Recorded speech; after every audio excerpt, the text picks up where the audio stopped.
At 2 a.m., inside a nearly empty McDonald's, Tom Cruise locked eyes with the man who once saved his life by jumping through a wall of fire, now wearing a polyester uniform, handing out fries. He hadn't seen Ray Mitchell in 30 years. Not since the stunt that shattered his body and erased his name from Hollywood forever. But the moment Tom saw the scar, he knew this wasn't just a reunion. It was a reckoning. And what Tom Cruise did next changed the lives of stunt performers around the world. The scar was what gave him away. Tom Cruise had seen 1,000 scars in his career. Makeup scars, real scars, scars that told stories of near misses and calculated risks. But this one, running from wrist to elbow on the arm, reaching for his coffee cup at 2 a.m. in a Van Nuys McDonald's. This one he knew intimately, because he'd watched it happen. The fluorescent lights hummed their late-night funeral song as Tom stood frozen at the counter, his brain struggling to reconcile what his eyes were seeing. The gray-haired man in the McDonald's uniform moved with a familiar hitch in his step, compensating, always compensating, for damage that would never fully heal. 249, the man said, and even his voice carried echoes of smoke inhalation from a fire stunt gone too long. But Tom couldn't move, couldn't speak, because the last time he'd heard that voice, it had been screaming his name through flames. The man looked up then, properly looked, and for one electric moment, recognition flared in both directions. Then, like a switch being flipped, the employee's face went carefully neutral. Professional. The face of someone who had practiced invisibility until it became armor. Sir? 249. Tom's hands shook as he fumbled for his wallet. The name tag read Raymond, but Tom didn't need plastic confirmation. This was Ray Mitchell, the man who had been his secret weapon, his guardian angel, his substitute body for 5 years of impossible stunts. The man who had broken himself, making Tom look unbreakable. Keep the change, Tom managed, sliding a 20 across the counter. Ray, because it was Ray, God help them both, simply nodded and turned to the next task, wiping down an already spotless counter with movements that somehow still carried the precision of someone checking safety cables before a death-defying leap. Tom should have left. Should have taken his coffee and his shock and processed it somewhere else, anywhere else. Instead, he found himself sliding into a corner booth, watching the ghost of his past serve late-night hash browns to drunk college kids who would never know they were being handed their food by hands that had once steered motorcycles through walls of flame. The memory hit like a physical blow. 1994, the helicopter sequence. Ray rigging himself for what they were calling the impossible jump, 40 feet across, 20 feet down, from one rooftop to another, all while the building behind him exploded. They'd run the calculations 17 times. Ray had walked the path until his feet wore grooves in the gravel. Something feels off about the bike, Ray had said that morning. But the schedule was tight. The money was burning. The studio was breathing down everyone's neck. And Ray had jumped anyway. Tom pressed his palms against his eyes, trying to block out the image that followed. Ray's body torquing midair as the motorcycle betrayed him. The landing that went wrong in every possible way. The sound of impact that had haunted Tom's dreams for months afterward. When he opened his eyes, Ray was standing beside his table. "We're closing in 20 minutes, Ray said quietly. His face gave away nothing. "Finish your coffee." But beneath the practiced indifference, Tom caught something else. A flicker of what? Pain. Pride? The unbearable weight of being seen after decades of careful invisibility? "Ray," Tom said, the name feeling like broken glass in his throat. "Don't." The word was soft but final. "Just don't." Ray turned and walked back to the counter, that distinctive limp more pronounced now, as if being recognized had somehow made the old injuries fresh again. Tom watched him lock the register, check the fryer temperatures, go through the motions of a life that should never have been his. Outside, Los Angeles sprawled in all its neon indifference, a city built on dreams and paved with the bones of those who dreamed too hard. Tom had climbed to the top of that glittering pyramid, but he'd climbed on other people's backs, and some of them, it seemed, had fallen all the way to the bottom. 20 minutes passed like 20 years. When Ray finally locked the doors and stepped into the parking lot, Tom was waiting by his Porsche, the coffee cold and untouched in his hand. I said don't, Ray repeated, but there was less conviction now. More exhaustion.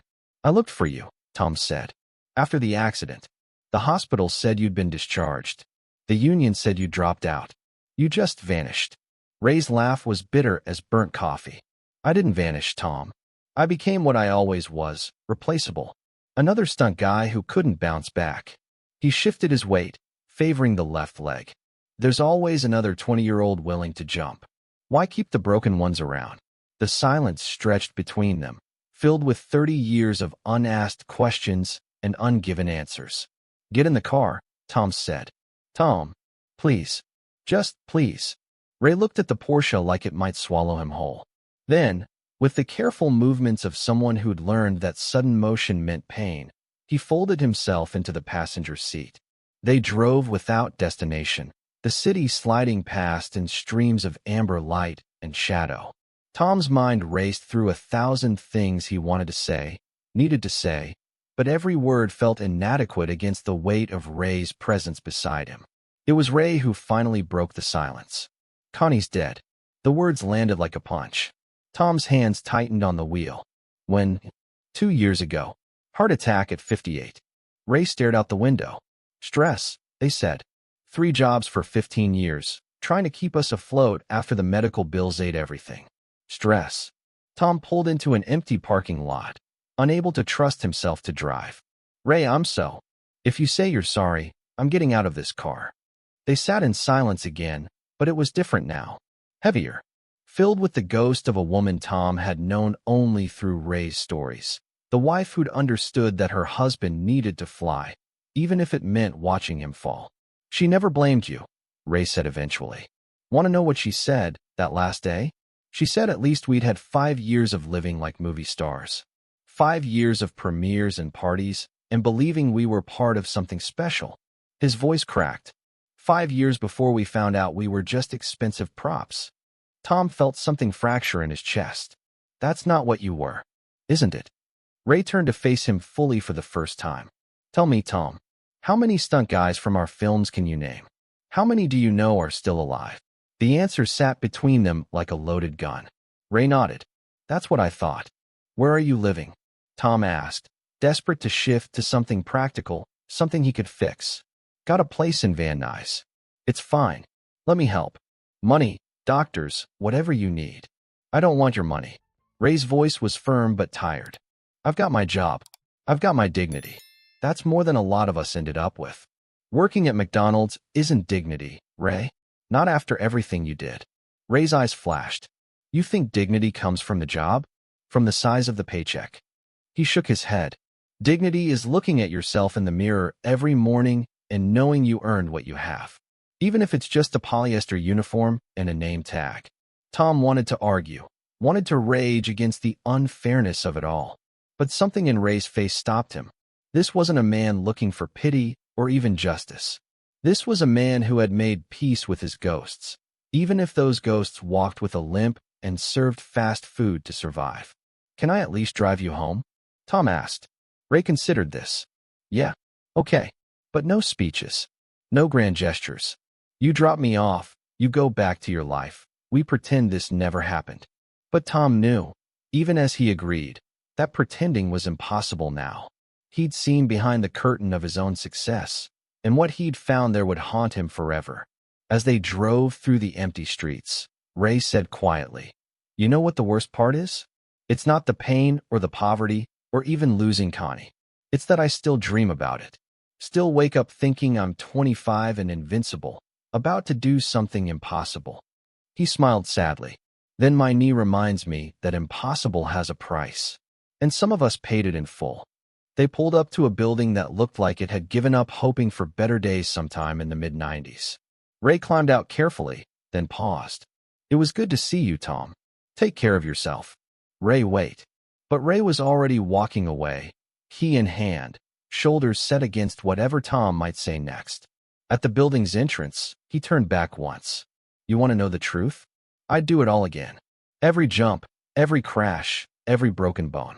Because for 5 years, I flew. His smile was both broken and beautiful. How many people can say that?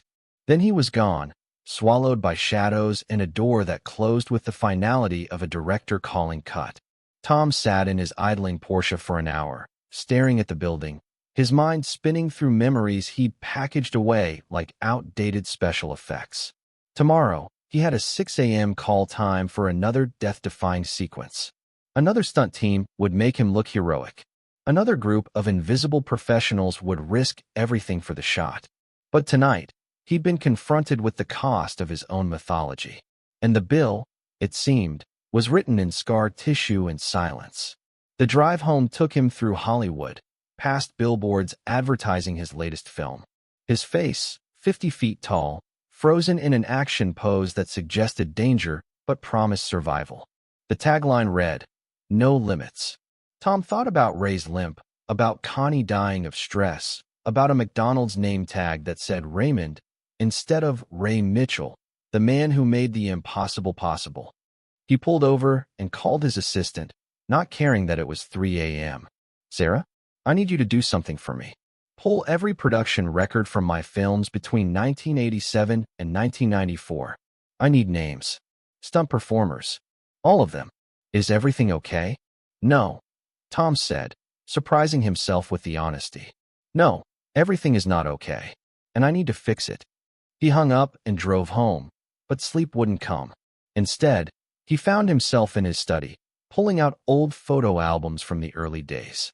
There was Ray in dozens of shots, always in the background, always in motion, always smiling. In one photo, taken just days before the accident, Ray had his arm around Tom's shoulders. They were both in matching leather jackets, both grinning at something off camera. Tom stared at the photo until the edges blurred. He'd spent 30 years becoming one of the biggest movie stars in the world. But somewhere along the way, he'd forgotten the people who'd made that climb possible. The ones who'd taken the hits, absorbed the impacts, carried the real danger so he could carry the glory. The sun was rising, painting the sky the color of old bruises, when Tom finally understood what he had to do.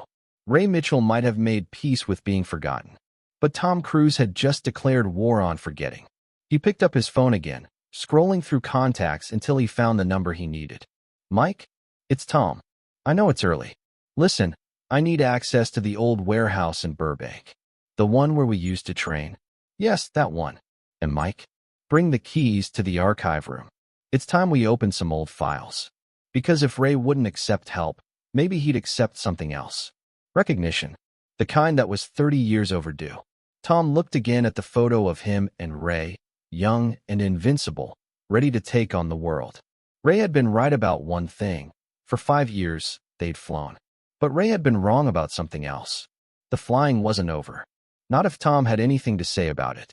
The next few days blurred together in a haze of discovery and growing horror. The warehouse in Burbank had become Tom's second home, its dusty archives revealing story after story of sacrifice and silence. He found them all in the files, not just Ray, but dozens of others. Mike Chun, paralyzed from the waist down after a wire snapped. Janet Morrison, hands twisted with arthritis from too many car crashes. Bobby Williams, lungs scarred from firework, denied insurance because burns were considered a pre-existing condition for stunt performers. But it was the video archives that broke something inside Tom. Tape after tape of raw footage, most of it never meant for public eyes. He watched his younger self standing safe behind cameras while body doubles hurled themselves into harm's way. Watched directors call for one more take when stunt performers were already limping. Watched producers celebrate staying under budget while injured performers quietly disappeared from set. And through it all, Ray? Always Ray. Teaching younger performers how to minimize damage. Checking safety equipment with religious dedication. Taking the most dangerous gags himself because he couldn't stand to see anyone else risk what he was willing to risk. One tape made Tom pause, rewind, watch again. It was from 2 days before the motorcycle jump. Ray was talking to someone off camera. Tom recognized his own younger voice asking questions. "Aren't you scared?" young Tom was asking. Ray's answer was patient, kind.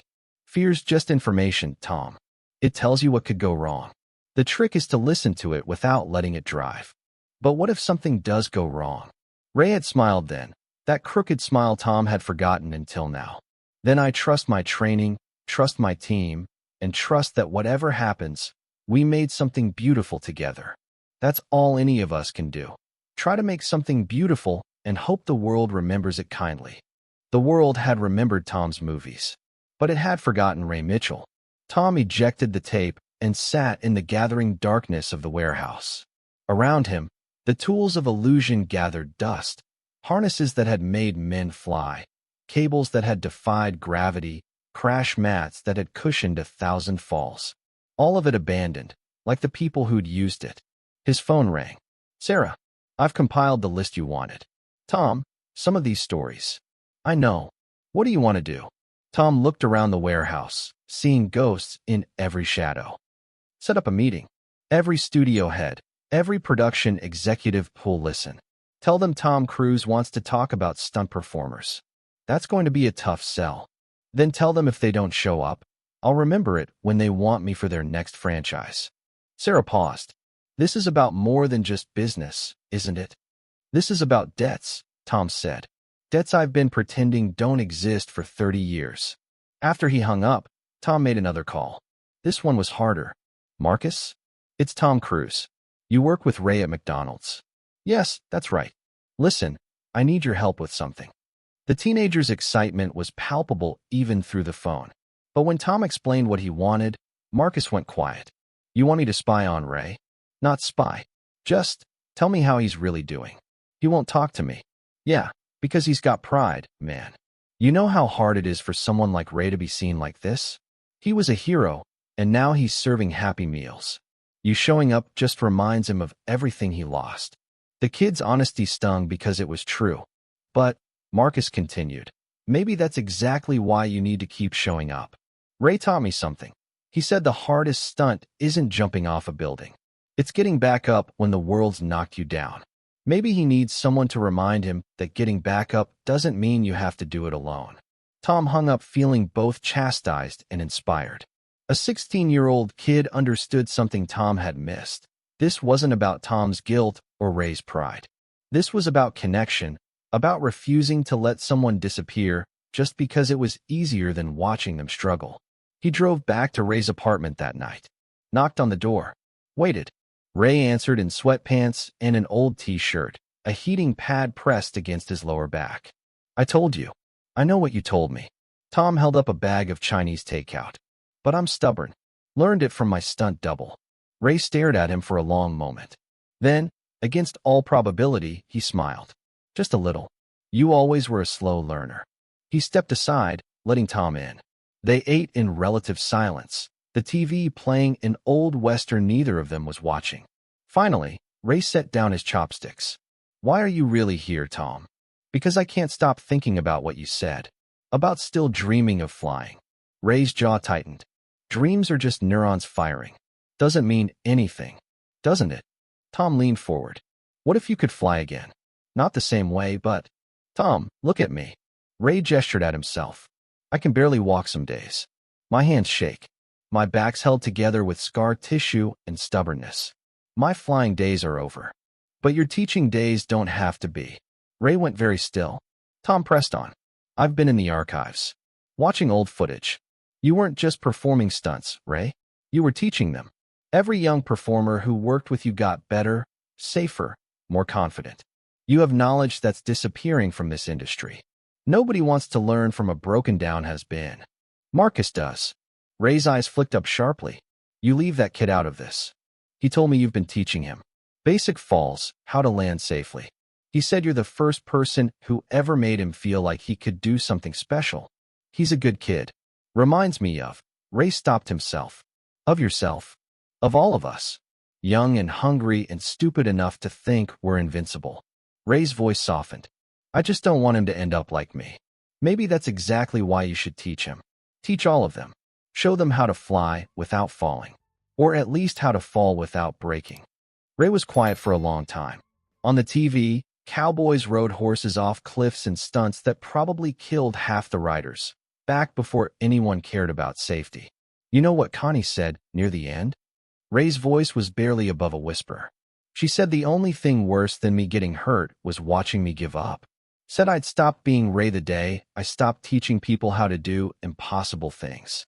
She was right. Yeah. Ray rubbed his knee absently. She usually was. Tom reached into his jacket and pulled out a key. Set it on the coffee table between them. What's this?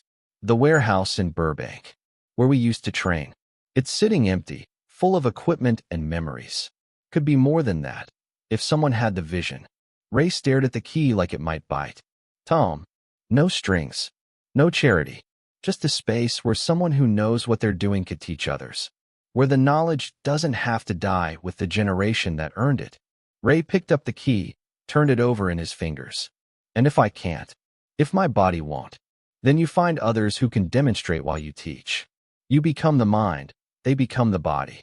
Like a director and an actor. Tom paused. Like us, but in reverse. Ray's laugh was wet. You've thought this through. I've had 30 years to think about it. I just didn't know it until I saw you in that McDonald's. They sat in silence as the Western ended and another began. Finally, Ray pocketed the key. I'll think about it. It was enough. For now. As Tom prepared to leave, Ray stopped him at the door. That night. At McDonald's. Why did you come in? Really? Tom considered lying, but Ray deserved truth. I was driving around, trying to feel normal. Trying to remember what it was like before every move was calculated for image.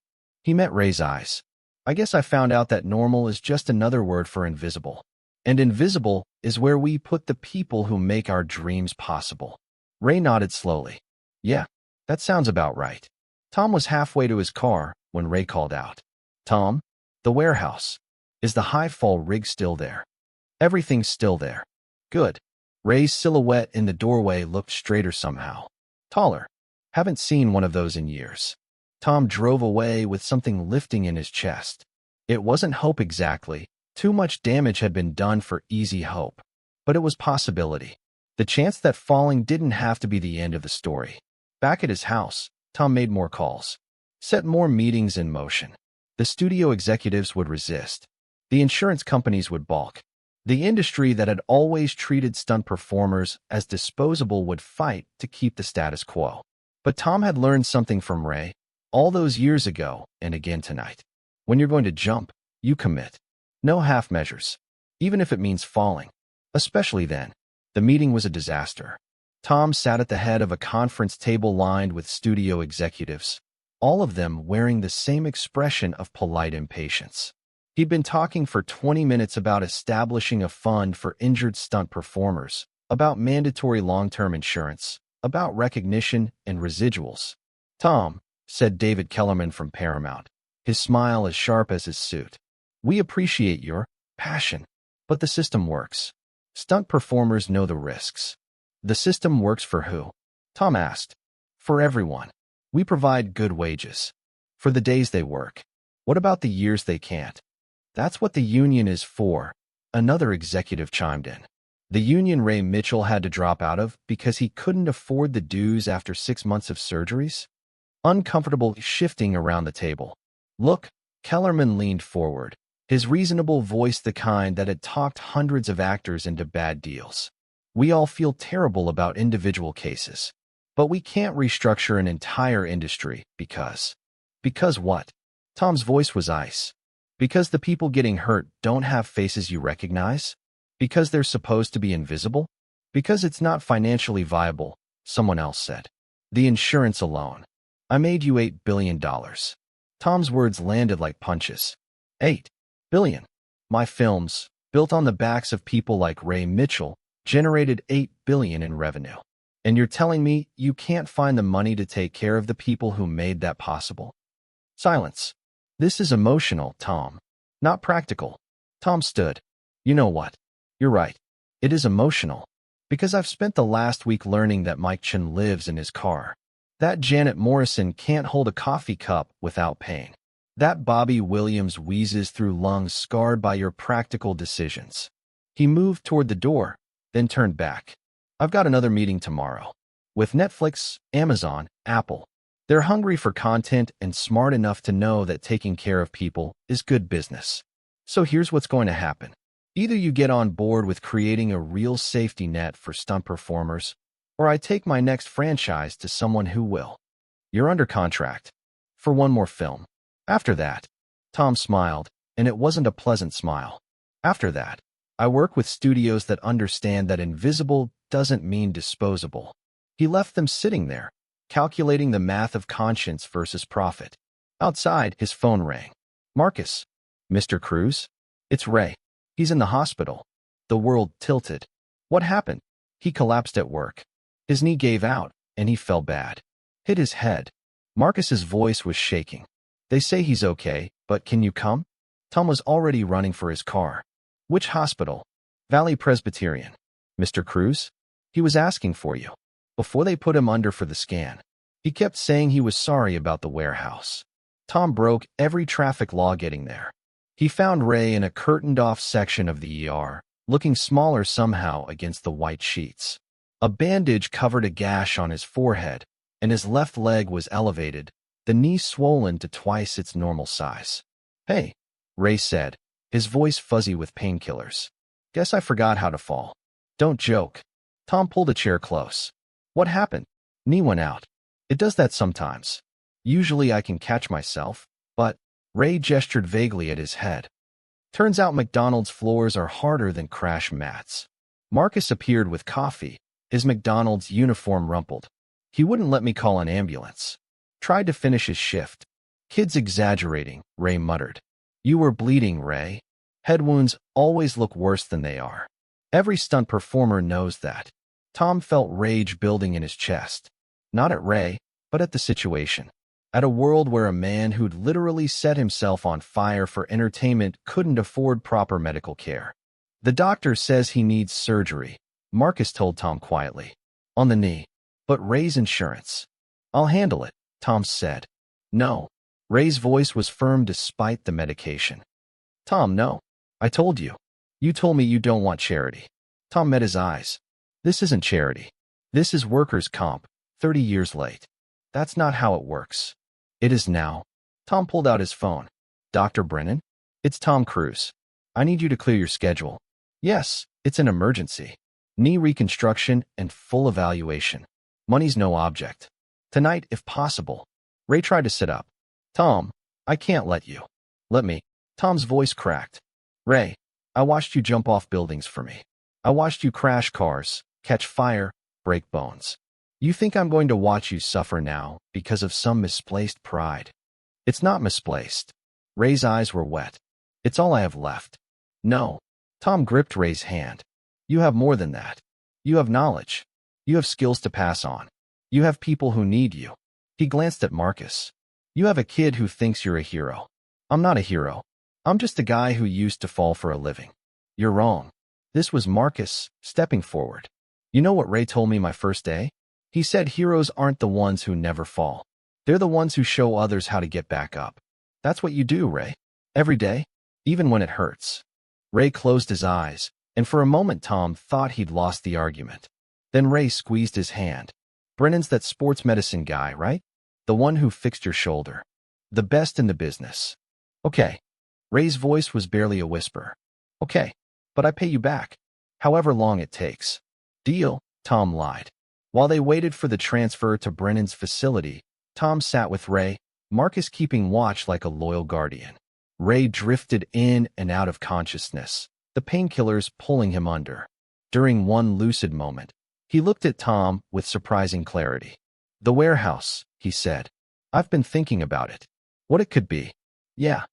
Not just a training facility. A place where the old guard can pass on what we know. Where kids like Marcus can learn to fly safely. Where people who've been broken can find purpose. His eyes fluttered. Connie would have liked that. She always said I was happiest when I was teaching. We'll make it happen. Together. Ray smiled, already drifting again. Together. Been a long time since someone wanted to do anything together with me. Tom stayed until they transferred Ray to Brennan's surgical center. Marcus refused to leave, so Tom called the McDonald's manager and explained the situation, promised to cover Marcus's missed shifts. Is Ray going to be okay? The manager asked. He's one of our best people.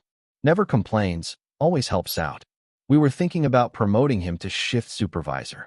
The idea of Ray, who'd choreographed some of the greatest action sequences in cinema history, being promoted to McDonald's shift supervisor made Tom want to punch something.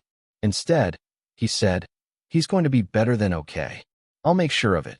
He hung up and found Marcus in the waiting room, still in his uniform, still standing guard. "You should go home," Tom said. "Get some rest." "Can't." Marcus was typing on his phone. "I'm documenting this." "Documenting?" Marcus showed him the screen. He'd been writing pages and pages of text. "It's Ray's story, or part of it. What he's taught me, what he means to people. I figure someone should write it down, before it's lost." Tom read a few lines. The kid could write, but more than that, he understood something Tom was just beginning to grasp, that the real story wasn't about the spectacular falls. It was about the quiet courage of getting up every day when the world had forgotten you existed. "Send that to me when you're done," Tom said. "I know some people who should read it. You think it could help? Like, help other people understand?" Tom thought about the executives he'd left in that conference room, calculating profit and loss, while men like Ray calculated whether they could afford both food and pain medication. "Yeah," he said, "I think it could help a lot." Dr. Brennan emerged 3 hours later, looking tired but satisfied. "The surgery went well. That knee. It's a miracle he's been walking on it at all. We found damage from at least 4 separate injuries, never properly treated. But we've done what we can. With proper rehab, he should regain significant mobility." "How long for recovery?" 6 to 8 weeks for initial healing. 6 months for full rehab." "But Tom," Brennan's expression grew serious. "There's other damage. Compression fractures in his spine, evidence of multiple concussions, chronic pain that's been managed with over-the-counter medication for far too long. This man's body is a roadmap of trauma. Can you help him? We can make him more comfortable, manage the pain properly. But some damage." He shrugged. "Some damage is just part of the story now." Tom thanked him and went to sit with Ray in recovery. He was still unconscious, but his face looked peaceful for the first time since Tom had found him in that McDonald's. Marcus had fallen asleep in a chair, his phone still clutched in his hand, Ray's story half written on the screen. Tom carefully took the phone, sent the document to himself, then covered Marcus with his jacket. Dawn was breaking through the windows, painting everything in shades of gold and possibility. Tom thought about the warehouse, about the key in Ray's pocket, about the future they could build from the ashes of the past. His phone buzzed. Sarah, with a list of meetings she'd arranged. Netflix was interested. So was Amazon.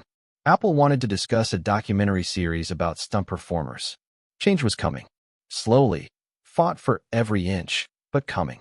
Tom looked at Ray, at the scars visible above the hospital gown, at the hands that had crafted magic and been left with nothing but calluses and medical debt. "We're going to fix this," he whispered. "Not just for you. For all of them. I promise." Ray stirred slightly, his lips moving. Tom leaned closer. "Make him believe," Ray murmured, still lost in dreams of flight. "Yeah," Tom said, his voice thick. "We'll make them believe." And for the first time in 30 years, he thought maybe they actually could. The warehouse transformation took 3 months. Tom threw money at it like he was financing a blockbuster, but it was Ray's vision that shaped what it became. From his wheelchair, temporary, Brennan insisted, just until the knee could bear weight. Ray directed the renovation with the same precision he'd once used to choreograph death-defying sequences. "No, the crash mats need to be there," he'd say, gesturing with hands that still shook on bad days. "And mirrors on that wall so people can see their form. This isn't just about falling. It's about understanding why you fall." Marcus had become his constant shadow, pushing the wheelchair when Ray's pride would allow it, taking notes when it wouldn't. The kid had dropped his college plans, despite Ray's protests. "College will be there," Marcus said.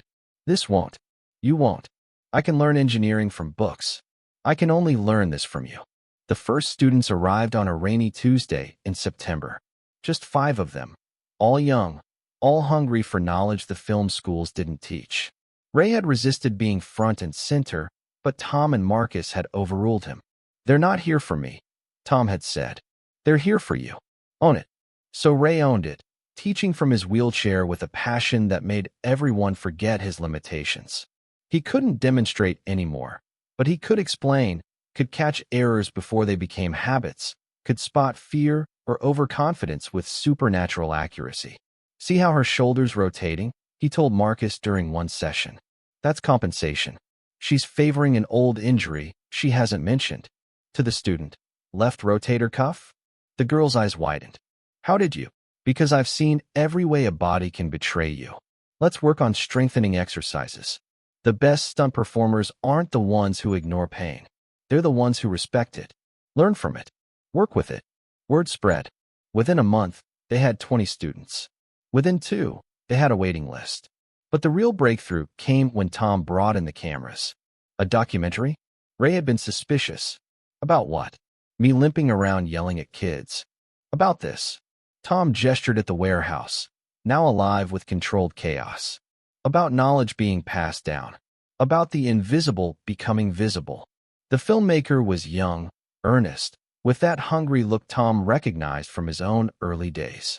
She followed Ray with quiet persistence, capturing moments Tom knew were gold.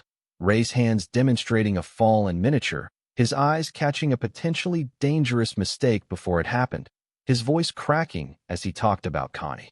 But it was the night footage that would change everything. Ray didn't know about the security cameras Tom had installed. Didn't know they caught him coming in after hours, when the pain kept him from sleeping. Didn't know they recorded him standing at the edge of the high fall platform, 30 feet up, his hands gripping the rails. In the grainy footage, you could see him calculating. See his body remember the thousands of times he'd stood in this exact position. See the moment when he almost took the step. Then you could see him turn away, make his way carefully down the ladder, and sit on the crash mats in the dark, head in his hands. Tom watched that footage once and had it destroyed. Some moments weren't meant for public consumption. Some grief was too private for cameras. But he understood something new. Ray wasn't just teaching others how to fall. He was teaching himself how to stay grounded when every instinct screamed to jump. The tribute event was scheduled for December, but Tom kept that information from Ray. He wanted it to be a surprise, though keeping secrets in Hollywood was like trying to hold water in your hands. It was Marcus who almost blew it, texting frantically one afternoon. "Ray knows something's up. He's asking questions." Tom found Ray in the warehouse office, surrounded by papers, his recovery progressing to a cane he wielded like a weapon against pity. "You're planning something," Ray said without preamble. "I'm always planning something." "Don't." Ray's voice was firm. "Whatever grand gesture you're cooking up, don't. This," he gestured at the warehouse, the students visible through the window. "This is enough. More than enough. What if it's not for you?" Tom sat across from him. "What if it's for them? For every stunt performer who thinks they're alone when they can't work anymore." Ray's jaw worked. "You can't save everyone, Tom."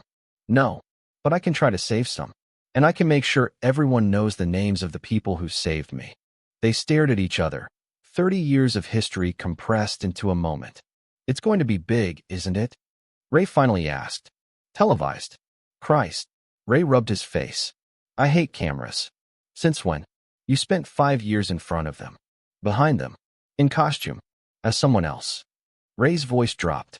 "I don't know how to be Ray Mitchell in front of cameras anymore. I only know how to be invisible." Tom leaned forward. "Then maybe it's time to remember." 3 weeks before the tribute, Ray took his first unaided steps since the surgery. It happened during a training session. Elena, the single mother who'd become one of their best students, was preparing for a complex wire sequence. Ray was in his usual position, calling out adjustments, when something went wrong. The wire tangled. Elena spun, unable to control her descent, heading for a bad landing. Marcus lunged forward but was too far away. The other students froze. Ray didn't think. He moved. Later, reviewing the footage, Tom would see the exact moment when Ray's body overrode 2 years of careful limitation. See him drop the cane, cross 15 feet in seconds, position himself to break Elena's fall. They went down together, Ray taking the impact, his body remembering decades of trained responses. When the dust settled, Elena was unhurt.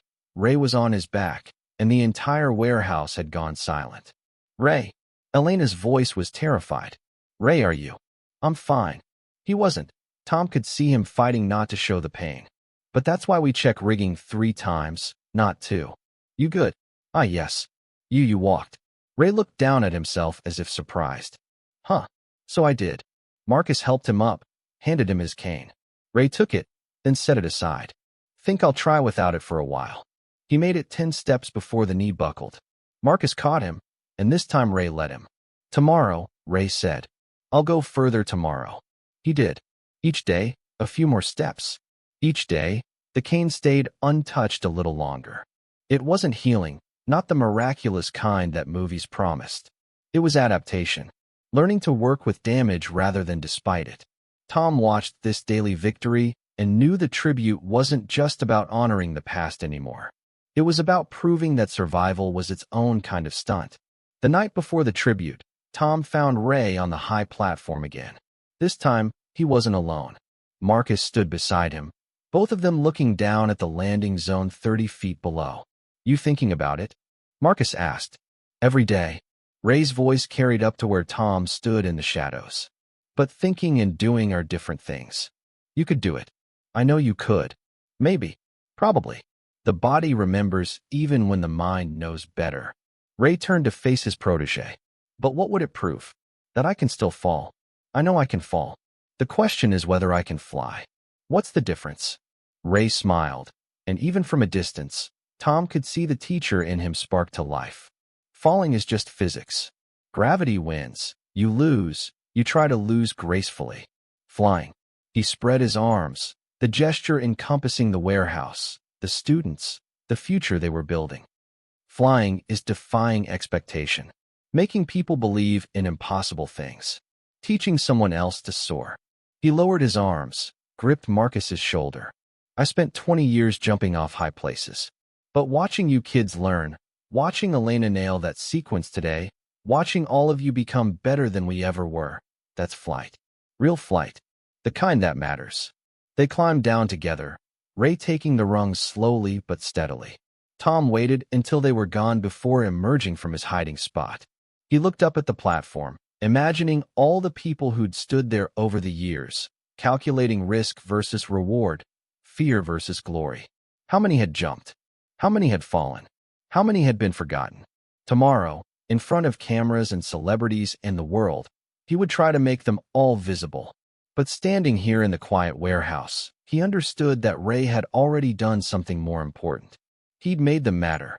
The morning of the tribute brought controlled chaos. Tom's phone rang non-stop, publicists confirming appearances, producers adjusting schedules, media requesting statements. He ignored them all, focusing on one task, getting Ray to the theater. He arrived at Ray's apartment to find him in sweatpants and an old t-shirt, calmly drinking coffee. "You're not dressed." "I'm not going." Tom had expected this. "Marcus is already at the theater. So are your students. They're expecting you. They're expecting a show. You can give them that without me." "Ray." "I mean it, Tom." Ray set down his coffee, and Tom saw his hands were shaking. Not from pain. From something deeper. "I've been thinking about it all week. What you're doing, it's beautiful. Important. But I can't be the poster child. I can't stand up there and pretend that everything's okay now. That one night of recognition makes up for 30 years of..." He stopped, looked away. "I can't be their tragedy, Tom. And I can't be their inspiration. I'm just Ray. The guy who used to jump off things and now teaches others how to land. That's enough for me." Tom sat down across from him. Outside, Los Angeles was waking up, unaware that somewhere in Van Nuys, 2 men were negotiating the weight of visibility. "You know what Connie would say?" Tom asked quietly. Ray's jaw tightened. "Don't." "She'd say you're being a stubborn ass. That this isn't about you. It's about every stunt performer watching tonight who needs to know they're seen. They don't need me for that." "Yes, they do." Tom leaned forward. "Because you're proof. Proof that you can give everything, lose everything, and still find a way to matter. Not everyone gets a Hollywood ending, Ray. But everyone deserves to know their story counts." Ray was quiet for a long moment. Then, "I don't have anything to wear." Tom smiled. "Marcus thought you might say that." He opened the apartment door. Marcus stood there with a garment bag, grinning. Picked it up this morning, the kid said. Had to guess on the measurements, but Elena helped. She's got a good eye. Ray took the bag like it might explode. Inside was a simple black suit, well cut but not flashy. The kind of thing that said professional without screaming celebrity. The students pitched in, Marcus added. Said if you were going to represent us, you should look the part. Ray's eyes went wet. Those idiots. They don't have money for this. They have money for what matters, Tom said. And you matter. While Ray changed, Tom and Marcus waited in the living room. The walls were covered now with photos from the warehouse, students mid-flight, Ray teaching, moments of triumph and controlled disaster. A life being rebuilt, frame by frame. When Ray emerged, he looked transformed. Not younger. The years were carved too deep for that. But present. Solid. Real. How do I look? He tried for sarcasm, but missed. Like Ray Mitchell, Marcus said simply. The man who taught me to fly. The drive to the theater was quiet. Ray sat in the back, hands folded, watching the city pass. As they got closer to Hollywood, the buildings got taller, the cars got more expensive, the distance between Ray's two lives got smaller. You know, he said suddenly, I never hated you for becoming famous. Tom glanced in the rearview mirror. No. I hated myself for not keeping up, for breaking when I was supposed to bounce, for proving that we really were expendable. He paused. But mostly, I hated that I still loved it. Even broken, even forgotten, I still loved the work. That felt like betrayal somehow, like I was agreeing to my own invisibility. And now, Ray met his eyes in the mirror. Now I know that loving something that hurt you isn't weakness. It's survival. It's choosing to remember the beauty instead of the pain. Connie taught me that. The students remind me daily. They pulled up to the theater. Red carpet, cameras, the full Hollywood treatment. Ray tensed. We can go in the back, Tom offered. No. Ray's voice was steady. If we're doing this, we're doing it right. Front door. Let them see me limp. Let them see what 30 years looks like on the other side of the lens. They walked the red carpet together, Tom, Ray, and Marcus. Cameras flashed. Reporters shouted questions. Ray kept his eyes forward, his gait careful but determined. Then someone recognized him. Ray? Ray Mitchell. A woman pushed through the crowd. 40-something, athletic build, eyes bright with emotion. I'm Sarah Chun. You trained my father. Back in '89. He talked about you until the day he died. Said you were the best teacher he ever had. Ray stopped. Chun. David Chun. Wire specialist. That's him. Tears ran down her face. He made it another 10 years because of what you taught him about safety. Got to see me grow up. Got to walk me down the aisle. Because of you. She hugged him, fierce and sudden. Ray stood frozen, then slowly raised his arms to hug her back. He was a good man, Ray said roughly. Careful. Smart. Never took unnecessary risks. He learned that from you. Sarah pulled back, wiped her eyes. We all did. More people were pressing forward now. Tom recognized some, stunt performers from the old days, their children, students who'd heard stories. They weren't there for Tom Cruise. They were there for Ray Mitchell. Ray stood in the center of it all, overwhelmed, accepting handshakes and hugs and stories of how his teachings had rippled through generations. Marcus stayed close, protective, while Tom stepped back and let Ray have this moment. This wasn't the entrance any of them had planned. It was better. By the time they made it inside, Ray was exhausted but glowing. The theater was packed, the industry's biggest names mixed with working stunt performers, all equal in these seats. You good? Tom asked as they took their places. No, Ray said honestly. But I'm here. The lights dimmed. The show began. Tom had seen the production in rehearsal, but watching it live, feeling the audience's energy, was different. They'd structured it as a journey through the history of stunt work, from the silent era to today. Each segment featured legends of the craft, their stories told through film clips and testimonials. When they reached the 1980s and 90s, Tom's breath caught. There was Ray on the massive screen, young and fearless, flying through impossible scenarios. The audience gasped at sequences they'd seen 100 times, finally understanding the human cost behind the spectacle. But it wasn't just the action that moved them. It was the behind-the-scenes footage Tom had found in the warehouse. Ray teaching. Ray checking safety equipment. Ray catching another performer who'd lost control. Ray being carried away on a stretcher, still asking if they'd gotten the shot. The narrator, Morgan Freeman, because Tom had called in every favor, intoned. For every moment of movie magic, there is someone who paid in flesh and bone. For every hero's journey, there is someone who fell so others could fly. Tonight, we honor them. Tonight, we see them. Tonight, we remember Ray Mitchell. The spotlight found Ray in the audience. He gripped Marcus's hand as the entire theater rose to their feet. The ovation went on and on. Decades of invisibility washed away in waves of recognition. When it finally died down, Tom took the stage. Ray Mitchell, he began, taught me that falling is just flying with a more definite destination. For 5 years, he was my guardian angel, my secret weapon, my friend. Then he fell, and I let him disappear. We all did. The industry that asks people to risk everything somehow forgot to catch them when they couldn't fly anymore.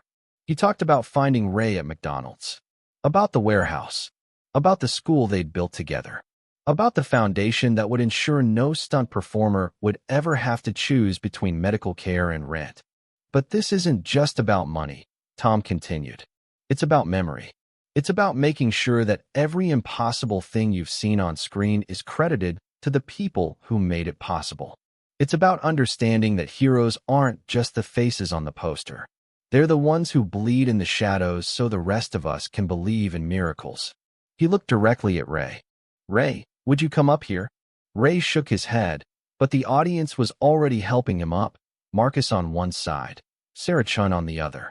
His walk to the stage was slow but steady, each step a small victory. They stood together under the lights, the movie star and the man who'd made him look heroic. Tom handed Ray the microphone. Ray stared at it, then at the audience. When he finally spoke, his voice was rough but clear. I didn't want to come tonight. I told Tom I wasn't a hero, wasn't an inspiration. I was just a guy who fell for a living and got unlucky. He paused. But sitting here, seeing all of you, hearing your stories, I realized something. We're all just people who fell. The lucky ones learned how to fly first. The rest of us learned how to land. He looked out at the audience, finding his students, his peers, the next generation. They say falling is failure. But I've learned different. Falling is data. Falling is teaching. Falling is trusting that someone will catch you, or that you'll catch yourself, or that the ground will be there when everything else fails. His voice grew stronger. I fell. I broke. I disappeared. But I'm still here. We're all still here. And as long as we're here, we can teach others to fly. He turned to Tom. Thank you. For seeing me. For refusing to let me stay invisible. For proving that it's never too late to matter. They embraced on stage as the theater erupted again. But this time, Ray didn't look overwhelmed. He looked like what he was, a teacher, a survivor, a man who'd found his way back to flight. The rest of the evening blurred, awards presented, funds raised, commitments made. But the moment that would go viral, that would change how the world saw stunt performers, came at the very end. A young student from Ray's Academy took the stage. Elena, the single mother who'd become one of their best, stood at the edge of the high fall platform they'd constructed. Ray Mitchell taught me to fly, she said simply. Now let me show you. She jumped. 30 feet, perfect form, absolute commitment. She hit the airbag and bounced up grinning as the audience screamed approval. But that wasn't the moment. The moment was Ray, caught on camera, watching her with pure joy. The teacher seeing his student soar. The fallen finding redemption in another's flight. That image, Ray's face transformed by pride and purpose, became the poster for the documentary. It won 3 Emmys and changed studio policies on stunt performer healthcare. But more importantly, it captured a truth Tom had learned in a McDonald's at 2 a.m. Heroes aren't the ones who never fall. They're the ones who teach others to fly. 6 months after the tribute, the Ray Mitchell Stunt Academy had become the premier training facility in Hollywood. Studios sent their performers there not just for training, but for the culture Ray had created, one that valued safety and artistry equally.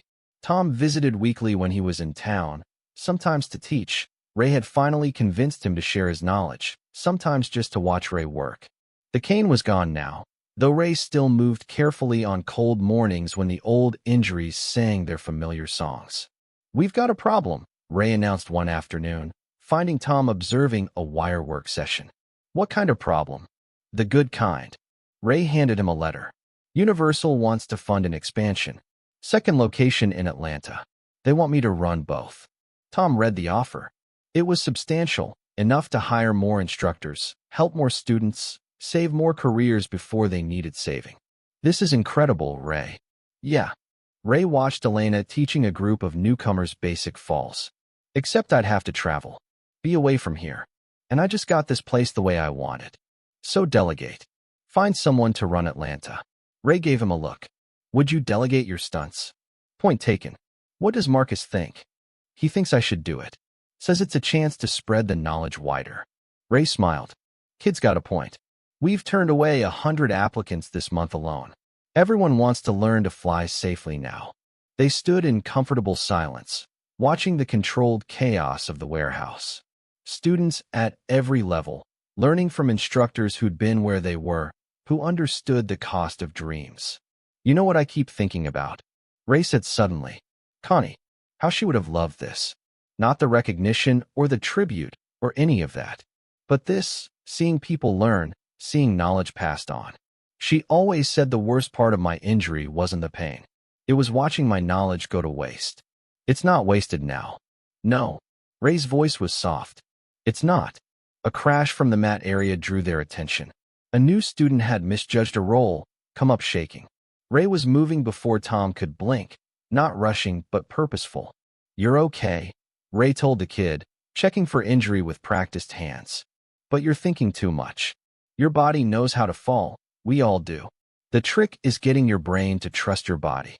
He demonstrated, dropping into a perfect roll despite his injuries, coming up smooth. The student's eyes widened. "How do you still do that?" "Because I've fallen 10,000 times.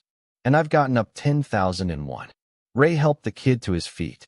"That's not inspirational bullshit. That's math. Every fall teaches you something if you're paying attention. The only real failure is not learning from the landing." Tom watched Ray work with the student, patient and precise, and made a decision.